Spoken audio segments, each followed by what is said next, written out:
করছি, বক্তব্য রাখছি, কত কি করছি ছাত্র জীবন থেকে, কিন্তু এই যে মানবধর্মী সেবামূলক এই কাজটি, এই কাজের সাথে সংযুক্ত হতে পেরে নিজেকে মানে এত ভালো লাগে, মনে হচ্ছে যে মানে আমরা বোধহয় সত্যিকার অর্থেই যে কাজটি আগেই হওয়ার কথা ছিল সেটি অনেক দেরি হয়ে গেছে, এখন আমরা সেই কাজটি করছি। এই আমরা বিএনপি পরিবারের সাথে যুক্ত থেকে মানে দেখুন গত পরশু দিনই হল আমরা নদী পার হচ্ছি, একবারে বিস্তীর্ণ ধান ক্ষেত অতিক্রম করছি, একেবারে অজব পাড়াগার ভিতরে ঢুকে সেখানে একটা ছোট স্টেজ করে সেই যারা আহত হয়েছে ঢাকাতে, তাদের মধ্যে অনেকে ঢাকাতেও আহত হয়েছে, এখন বাড়িতে আছে, সেখানে গিয়ে আমরা মানে যারা কিংবা ভারপ্রাপ্ত চেয়ারম্যানের যে শুভেচ্ছা, তার যে সহযোগিতা, এটা পৌঁছে দিচ্ছে।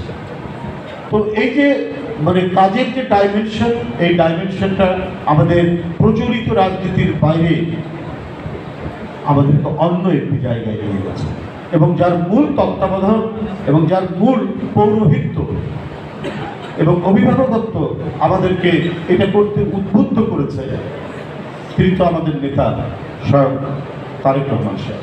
রাত্রি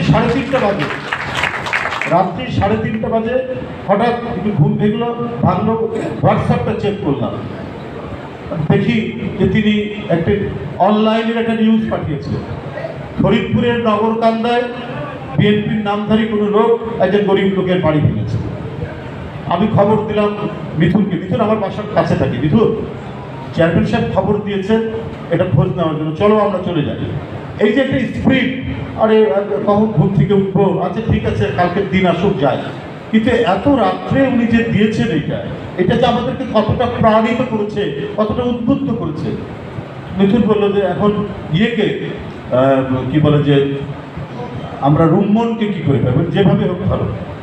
এই ধরুন 8টা 8:30টার মধ্যে আমাদের প্রিপারেশন হয়ে গেল, আমরা গেলাম, এবং এর যে মানে ফলপ্রসূ ফলাফল আপনি চিন্তা করতে পারবেন না। ওনার ইনস্ট্রাকশন ছিল যারা এই কাজটি করেছে তাদেরকে এই গরিব মানুষের ঘরবাড়ি ঠিক করতে হবে, এবং আমরা ওইখানে গিয়ে মানে যে সহযোগিতা নিয়ে গিয়েছিলাম চেয়ারম্যানের পক্ষ থেকে দিয়ে আমরা ফিরে আসছি 3 দিনের মধ্যে।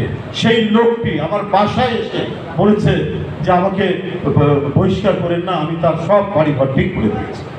তো বিষয়টা হলো যে এইরকমই, যদি একটা কাজের পিছনে আন্তরিকতার যদি তাগিদ থাকে, সত্য তাগিদ থাকে, এবং আমাদের কাজ যদি ন্যায় ধর্মী হয়, সত্য ধর্মী হয়, আমাদের কাজের মধ্যে যদি ন্যায্যতা থাকে, সেই কাজ কোনোদিন ব্যর্থ হতে পারে না।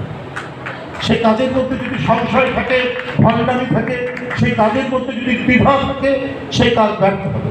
শেখ হাসিনার এই 15 বছরের দুঃশাসনে কত অপপ্রচার করেছে, কত ধরনের ন্যারেটিভ তৈরি করেছে, কত কি করেছে। বিএনপি যদি আসে ক্ষমতায় তাহলে 1 লক্ষ লোক মারা যাবে, 10 লক্ষ লোক মারা যাবে, স্বয়ং ওবায়দুল কাদের বলেছে। তো কি হলো, একজন লোক মারা গেছে, সেটাও আবার ইন্ডিয়ার মাটিতে, বাংলাদেশে নয়।